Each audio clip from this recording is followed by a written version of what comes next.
எவ்வளவு கஷ்டங்கள் வந்தாலும் அதை போக்கும் தைரியத்தை தருவான் முருகன். முருகா என்று பக்தர்கள் கூப்பிட குரலுக்கு ஓடிடோடி வரும் கடவுள்தான் அந்த முருகப்பெருமாள். சுக்கிற்கு மிஞ்சிய மருந்தும் இல்லை, சுப்பிரமணியத்திற்கு மிஞ்சிய கடவுளும் இல்லை.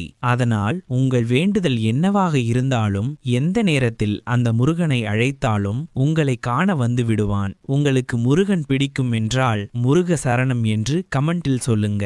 அப்படிப்பட்ட முருகனுக்கு உகந்த நாள் தான் இந்த தைப்பூச விரத திருநாள். 48 நாள் ஆரம்பிச்சு இவ்வளோ நாட்கள் ஆயிருச்சே, இன்னும் விரதம் இருக்கவில்லை என கவலைப்பட வேண்டாம். இதற்கு பிறகு 21, 11, 6 நாட்கள் விரதமும் இருக்கலாம். இவ்வளவு நாள் தான் இருக்க வேண்டும் என்று முருகன் சொல்லவில்லை.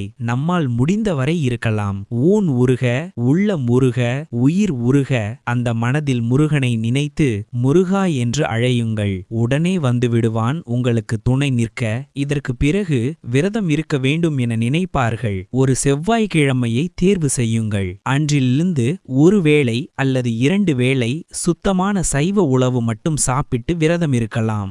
இரவு முடிந்தால் தரையில் படுங்கள். விரதம் இருப்பவர்கள் பிரம்மச்சாரியத்தை கடைபிடிக்க வேண்டும்.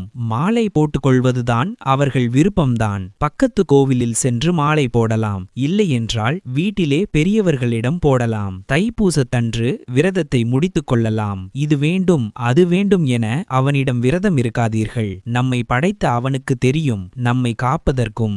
எனவே இந்த விரதத்தை இருக்கேன், எனக்கு இந்த வேண்டுதலை நிறைவேற்றிக் கொடு என்று மட்டும் கடவுளிடம் கேட்காதீர்கள். முருகா என்று மட்டும் அழைத்து கூட வைத்துக் கொள்ளுங்கள். மற்றவற்றை அவன் பார்த்து கொள்ளவன்.